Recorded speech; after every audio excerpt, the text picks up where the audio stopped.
केंद्र में मैंने काम किया, वहाँ के जो 2 मार्गदर्शक यहाँ मुझे आज मिले, माथुर साहब मौजूद हैं, कुलश्रेष्ठ आलोक जी यहाँ मौजूद हैं, इससे बड़ा और क्या सौभाग्य हो सकता है। अब ये वेद माथुर जी का नंबर है कि ये कैसी बॉल उछालते हैं, फिर हम खेलने की कोशिश करते हैं। दिनेश जी, बातचीत की शुरुआत करते हैं। मैं चाहता हूँ आप अपनी संपूर्ण लाइफ को, पूरे जीवन को जो आपने जिया है, 3-4 लाइनों में हमें बताएं। जी, हर व्यक्ति का जीवन चुनौतियों से भरा हुआ होता है। कुछ लोग शायद उससे हार मान लेते हैं, कुछ उसको अवसर के रूप में परिवर्तित करने का प्रयास करते हैं। मैं जिस गांव से आता हूँ, उस गांव में जब मेरी दृष्टि गई थी, ना कोई शिक्षा थी, ना वहाँ बिजली थी, ना सड़क थी, और ना किसी को इस चीज़ की जानकारी थी कि क्या हो सकता है।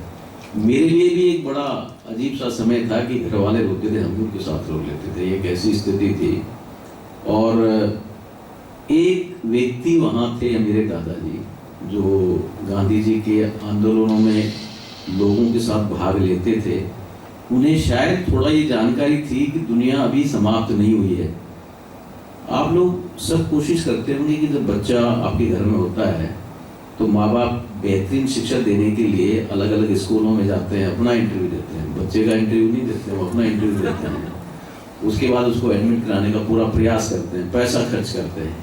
मेरे घर में स्थिति दूसरी विपरीत थी। दादाजी मुझे स्कूल लाना चाहते थे, उनको पता लगा था कि अजमेर मंत्र विद्यालय है, पूरा परिवार उनके खिलाफ खड़ा हो गया। हमारे घर में क्या 2 रोटी खिलाने को नहीं है जो आप इसको छोड़ के आओगे? पिताजी, माताजी, चाचा जी, ब्रदर। अंत में दादाजी ने यही कहा कि मुझे 3 महीने इसे वहां छोड़ने दो, फिर हम इसकी राय ले लेंगे, अगर ये नहीं चाहेगा जाना तो इसे यही रोक लेंगे। तो मैं समझता हूँ कि जीवन में जो भी चुनौती आए उसे स्वीकार करना चाहिए। दुनिया बहुत बड़ी है, आगे बढ़ना चाहिए। दिनेश जी, आपने जो बात कही, 2 पंक्तियां मैं कहना चाहूँगा किसी और लेखक की। वाकिफ कहाँ जमाना हमारी उड़ान से, वाकिफ कहाँ जमाना हमारी उड़ान से, वो और थे जो हार गए आसमान से। चलिए, अगला सवाल। संजीव जी ने आपका परिचय दिया, इसे सुनकर लगा कि आपने हर आंधी, तूफान और भूकंप का बड़ी अच्छे से मुकाबला किया है और अपने हर जगह कामयाबी हासिल की है। एक और पंक्ति मुझे याद आती है, वक्त आने दे दिखा देंगे तुझे ये आसमां, वक्त आने दे दिखा देंगे तुझे ये आसमां, हम अभी से क्यों बताएं क्या हमारे दिल में है। तो आपको लाइफ में मोटिवेशन कहाँ से मिला? कई बार हम लोग कई तरह सक्षम होने के बावजूद निराश हो जाते हैं, लेकिन आप मुझे हरदम मोटिवेटेड नजर आते हैं। तो कहाँ से लाते हैं ये मोटिवेशन? बहुत स्पष्ट है। मुझे जब जब लगा कि चुनौती है, वो मेरी प्रेरणा है। आपको शायद ध्यान होगा कि सबसे पहले ये राष्ट्रीय पुरस्कार जब मिला, तो प्रधानमंत्री इंद्र कुमार गुजराल जी वहाँ थे, रामूवालिया जी थे, राष्ट्रपति जी थे। जब उन्होंने मुझे पुरस्कार दिया तो 1 मिनट के लिए उन्होंने मुझे रोका, बोले, मुंडे, काबिलियत से नीचे काम कर रहे हो, अच्छा से आगे बढ़ो।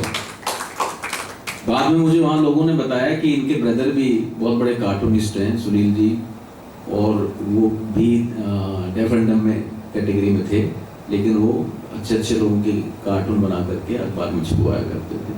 वही मेरे लिए प्रेरणा का स्रोत था। और बाकी तो मैंने ये माना है कि जब जब किसी ने कहा कि ये नहीं कर सकते हो, बस वही तो करना है। दिनेश जी, एक दिन अचानक बीबीसी लंदन से आपके पास फोन आया था, तो वो किस्सा बहुत पुराना हो गया, मैं भी थोड़ा थोड़ा भूलने लगा हूँ, तो मैं चाहता हूँ उस किस्से को आप शेयर करें।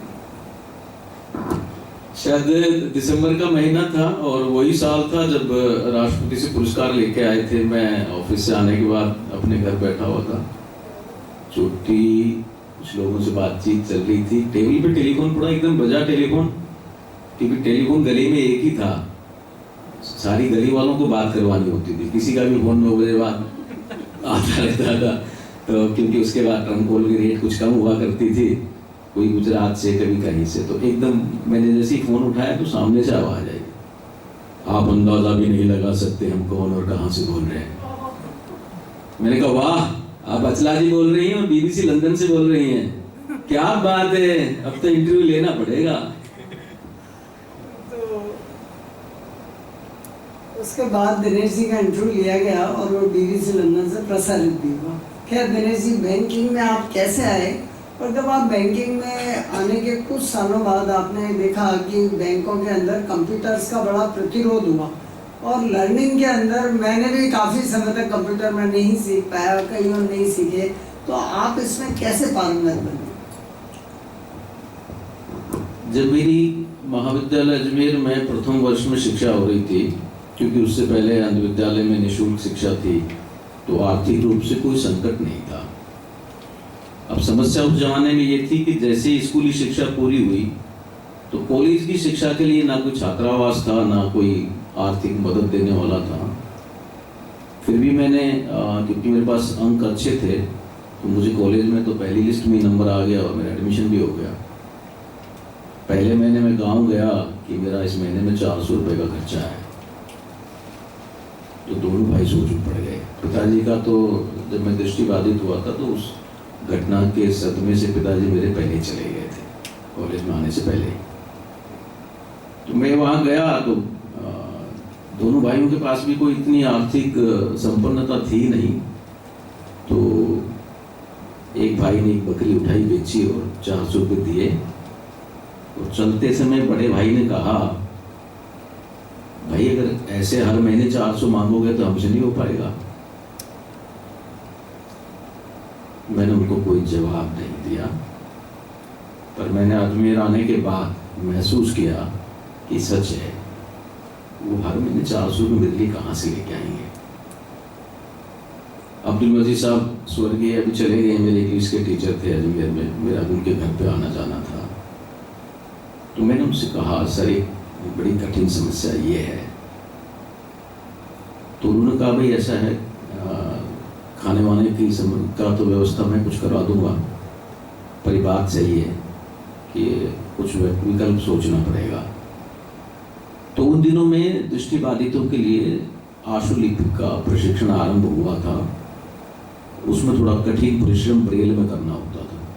तो उन्होंने कहा, मैं तुम्हें ब्रेल में तैयार करता हूँ और वहाँ बात करते हैं, अगर नंबर आ जाता है तो प्रशिक्षण के लिए निकल जाओ, पढ़ाई बाद में कर लेना। फॉर्चुनेटली SSC ने उस साल सिलेक्शन किया और उसमें मिड टर्म में वैकेंसी आ गई, एक वैकेंसी थी, और हमें पता लगा कि वहाँ आशुलिपि के लिए साक्षात्कार हो रहा है। तो सर के आशीर्वाद से मैं भी वहाँ चला गया। वहाँ जाने के बाद पता चला कि या तो ग्रेजुएट लोगों को प्रेफरेंस मिलती है, भाई आपकी तो ग्रेजुएशन पूरी नहीं हुई अभी।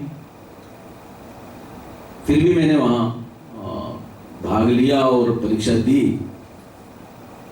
कुछ कृपा रही उस ऊपर वाले की कि ब्रेल में बाकी सबने त्रुटि कर दी, मेरे पत्र में त्रुटियां कम थी, तो उन्होंने मेरा वहाँ चयन कर लिया। और आशुलिपि, क्योंकि उस समय बैंक को स्टेनोग्राफर्स की जरूरत होती थी, और वहीं से प्रशिक्षण लेने के बाद मेरे को सीधा पंजाब, पहले तो मेरे को इलाहाबाद बैंक मिल गया।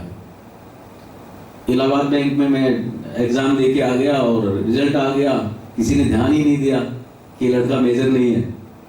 जब अपॉइंटमेंट लेटर तैयार होने लगा तो पता लगा कि ये तो कॉन्ट्रैक्ट साइन नहीं कर सकता। तो उन्होंने हमारी संस्था को फोन करके कहा, अरे कौल साहब किसको भेज दिया, ये तो बच्चा है। कौल साहब ने मुझे बुलाया, मैं नालायक, तेरे पढ़ने की उम्र थी, कहाँ आगे बीच में। मैंने कहा, सर 2-3 महीने ही बचे हैं। कहा 2-3 महीने बचे, मेरा सेशन खराब हो गया पूरा का पूरा। फिर उन्होंने बात की और उन्होंने सेकंड नंबर को ले लिया, मेरा कैंसिल हो गया। थोड़ा बहुत अफसोस तो हुआ, पर नहीं हुआ, ठीक है। फिर PNB में एक साथ वैकेंसीज आ गई, दोनों तीनों, भोपाल से भी, मेरठ से भी, दिल्ली से भी। मैं तीनों जगह अपीयर हो गया और तीनों जगह सिलेक्शन हो गया। अब कौल साहब को रायपुर वाले कहने लगे, RM साहब इनको आज ही ज्वाइन करवाओ सर, क्योंकि हमारे से किसी पत्रकार ने पंगा ले रखा है कि दृष्टिबाधित आशुलिपिक होती ही नहीं है, तो आपने ये रिक्रूटमेंट की वैकेंसी कैसे निकाल दी। तो हम उनको दिखाना चाहते हैं कि ये होते भी हैं, करते भी हैं।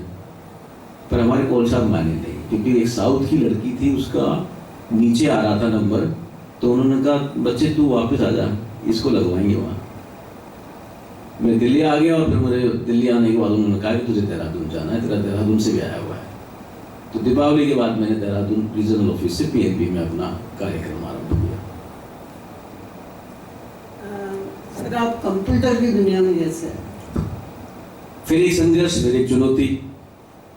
जब प्रधानमंत्री जी ने कहा कि आगे बढ़ो, काबिलियत से कम है मामला, तो हमने कहा कि चलो पदोन्नति लेते हैं, परीक्षा में बैठते हैं, प्रयास करते हैं। परीक्षा देने के लिए आवेदन पत्र भर दिया तो मुझे एक पत्र मिला बदले में, हम आपको सहर्ष सूचित करते हैं कि आप इस परीक्षा के पात्र नहीं हैं, क्योंकि हमारी एसोसिएशन के साथ ऐसा एमओयू साइन है कि दृष्टिबाधित को हम सुपरवाइजरी ड्यूटी नहीं दे सकते। चुनौती मिल गई।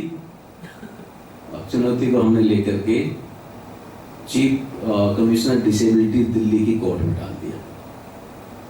हमने तो परीक्षा लेने से नहीं रोक सकते आप, होगा नहीं होगा बात की बात है। बीएल शर्मा जी जो हमारे जयपुर की अभी रिटायर्ड आईएएस है, वो चीफ कमिश्नर थे वहाँ उन दिनों में, उन्होंने हियरिंग की।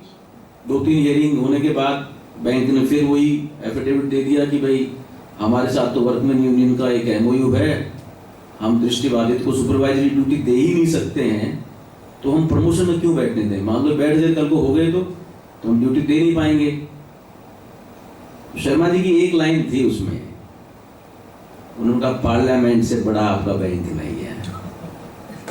पार्लियामेंट ने कहा इक्वल अपॉर्चुनिटी 1995 का एक्ट पास है, आपका एमओयू धरातली तौर पर गलत, त्रुटिपूर्ण और अन्यायपूर्ण है। या तो आप एफिडेविट दें कि हम अपना एमओयू कैंसिल कर रहे हैं, नहीं तो कोई जेल जाने की तैयारी करें। 10-15 मिनट बाद एमओयू वहां पर एफिडेविट आ गया कि हम अगले 3 महीने में परीक्षा ले लेंगे। पर उनको विश्वास था परीक्षा ले लेंगे, लिखित परीक्षा पास करना भी इतना आसान नहीं था बैंकों में। हमारा बैकग्राउंड आर्ट्स का था, वहाँ कॉमर्स के क्वेश्चंस भी आते हैं, जीके भी आता है। परीक्षा ली गई और आगे ईश्वर की कृपा रही कि मैं अपने ऑफिस का एकमात्र था जो उस परीक्षा में पास हुआ।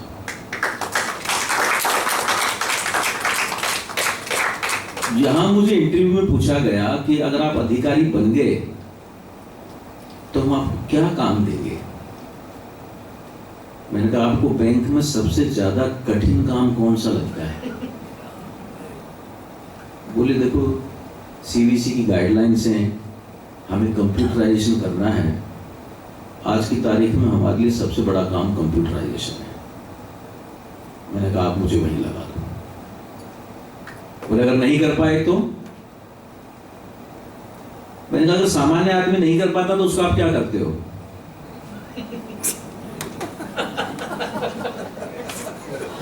वो नियम मुझ पर भी लागू है। तो सर वेद जी यहीं से वो जो आईटी की चुनौती मिली उसको स्वीकार किया और फिर उसमें चले गए और बाद में इसको संभालने के लिए कई तरह के कार्यक्रम हथकंडे अपनाने पड़े। कुछ चीजें याद करनी पड़ी, कुछ फ्लॉपी बनानी पड़ी, जेब में सेट बनाने पड़े, ब्रेल में लिख के रखने पड़े। और एक इंजीनियर ऐसा मिल गया भाग्य से, उसको लगने लगा यार इस बंदे की मदद करनी चाहिए।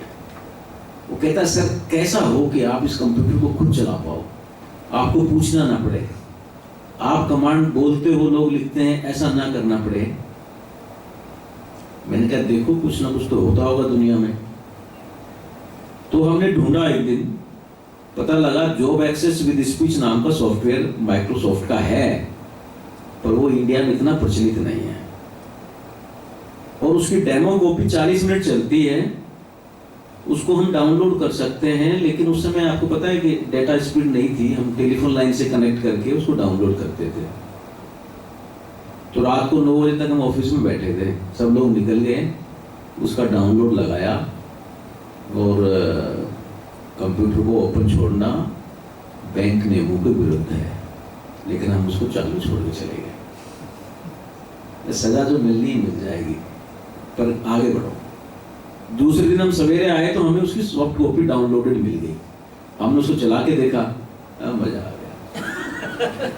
40 मिनट चला, उस 40 मिनट में खेल पूरा हो गया। हमने कहा चलो 40 मिनट चलाएगा फिर स्टार्ट करेंगे। हिंदुस्तानी जुगाड़ में बहुत तेज होते हैं, एक बार मिलना चाहिए कुछ। तो रीस्टार्ट कर करके हमने उसको 40 मिनट करके चला लिया। और फिर हमारे एक ऐसे मित्र मिल गए, खत्री जी, उन्होंने कहा यार बताओ इसकी कॉपी मिलने से उसका लाइसेंस परचेज करते हैं, क्या करें?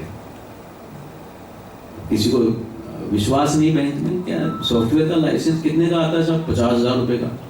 50,000 का लाइसेंस एक आदमी के लिए परचेज करें? 50,000 2001 2002 में बड़ा अमाउंट था, आज हो सकता है हमें छोटा लगता हो। हरवंश सिंह जी हमारे जोनल मैनेजर आए, उन्होंने कहा कुछ भी नहीं है, ये 50,000 खर्च करो, 40 साल काम आएगा। हमारे लिए एवरेज निकाल के देखो, पर मंथ में कुछ भी नहीं है। हमने रेफरेंस ऊपर भेज दिया। 2-3 महीने उस पर चर्चा परिचर्चा होती रही और अंत तो गत्वा बैंक ने वो सॉफ्टवेयर दे दिया। उस सॉफ्टवेयर के बदले में बैंक को हमने 250 करोड़ रुपए एटीएम नेटवर्क से रेवेन्यू कमा के दिया।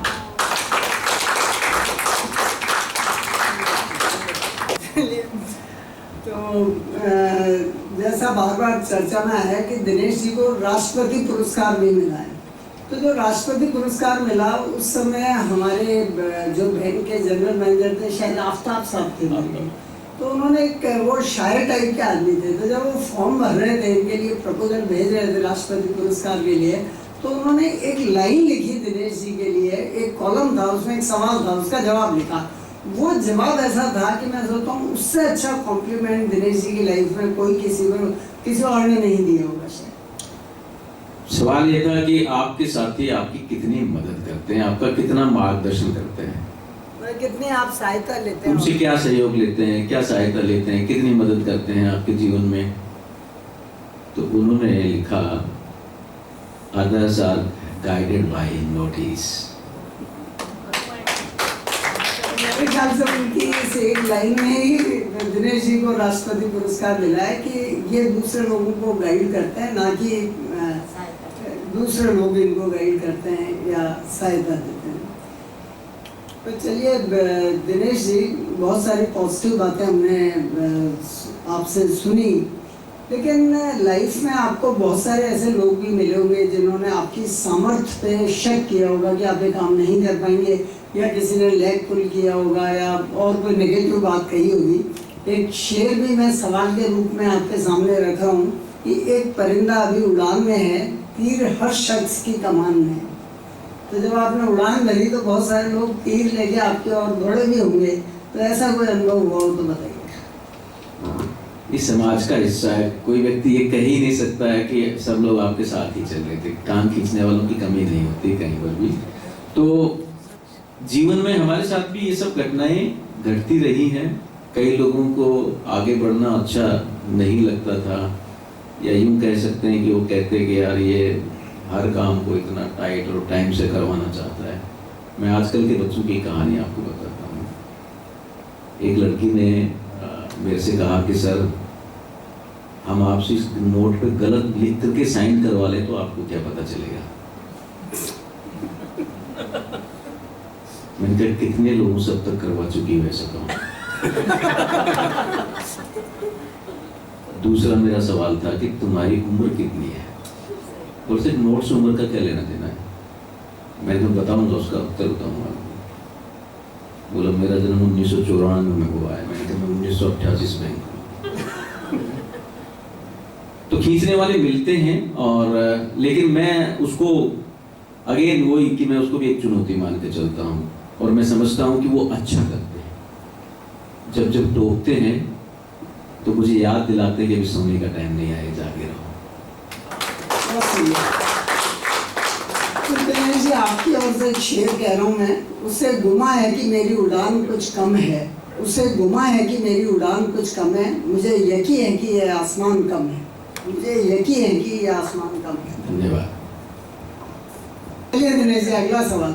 आपके बारे में कहा जाता है कि आप एडमिनिस्ट्रेशन के अंदर बहुत ज़्यादा परफेक्शनिस्ट है, कड़क है, और मतलब डांटते बहुत है। हालांकि मैनेजमेंट एंगल से मैं ये आई एम नॉट जोकिंग, पर ये मेरा एक गंभीर सवाल है कि आप जिन लोगों को दिन रात डांटते हैं, डपटते हैं, वो भी आपसे प्यार करते हैं, इसका क्या कारण है? किसी भी व्यक्ति को, चाहे घर में है, परिवार में या बैंक में है, अगर आपको वास्तव में उसकी उत्पादकता बनाए रखना है तो भय का अंश अवश्य होना चाहिए। भय बिन प्रीत नहीं होती। मेरा डांटने के पीछे किसी व्यक्ति विशेष के प्रति दुर्भावना नहीं है, पर अगर कोई काम नहीं करेगा, समय से नहीं करेगा, या वो ये चाहे कि मैं इसको बना जाऊं, तो मैं बनता नहीं।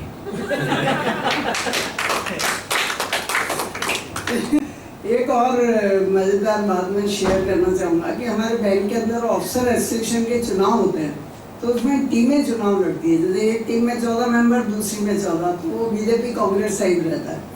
तो दिनेश जी भी एक बार चुनाव में खड़े हुए, तो इनकी टीम के 13 मेंबर चुनाव हार गए, केवल ये जीते। तो वोटर को पूरी टीम रिजेक्ट कर दी वोटर ने, लेकिन दिनेश जी को रिजेक्ट नहीं किया। तो ये भी एक बड़े इंटरेस्टिंग। किसी कोई ऐसा सुखद प्रसंग, कोई दुखद प्रसंग, कोई टर्निंग पॉइंट, कोई मजाकिया प्रसंग जो आपको याद आ रहा हो, आज हमारे दर्शकों से शेयर करना चाहें? प्रसंग तो जीवन में बहुत सारे आते जाते रहते हैं, लेकिन मैं सिर्फ एक चीज आप लोगों के साथ में शेयर करना चाहूँगा कि आपको कभी भी कहीं पर भी यदि कोई ऐसा व्यक्ति मिले जिसको आपको लगता हो कि समाज के लिए किसी काम का नहीं है, उसकी जानकारी मुझे जरूर देना। मेरे जीवन में जो जितने लोग मिले हैं वो बहुत अच्छे अच्छे लोग मिले हैं, और उनके साथ मेरा अनुभव भी अच्छा रहा है। पर मैं उस पल का इंतजार अभी तक कर रहा हूँ जिसे मैं जीवन का सर्वश्रेष्ठ पल कह सकूँ। बहुत बातें हैं दिनेश जी, आज आपसे हमारी इस चर्चा के लिए नहीं, इससे पहले कि वेद जी ये मंच छोड़ने का दुस्साहस करें, मैं एक चीज आपके सामने और रखना चाहता हूँ, क्योंकि वेदी के साथ हमने ट्रेनिंग सेंटर में भी काम किया है। आपको ये शरीर से पतले दुबले और हल्के लगते होंगे, पर इनका कारनामा बहुत भारी होता है। तो दिनेश जी, कोई मैसेज आप कोई संदेश आप देना चाहेंगे आज कंक्लूडिंग? सबसे पहले तो मैं आप सबको धन्यवाद ही करना चाहूँगा, और इस तरह की चर्चाएं अगर व्यापक और खुले में हो तो बहुत अच्छा रहेगा। तो कंक्लूडिंग मेरा रिमार्क ये है दिनेश जी के लिए कि जिस दिन से चला हूँ मेरी मंजिल पे नज़र है, जिस दिन से चला हूँ मेरी मंजिल पे नज़र है। आंखों ने कभी मील का पत्थर नहीं देखा, आंखों ने कभी मील का पत्थर नहीं देखा। बहुत बहुत धन्यवाद। और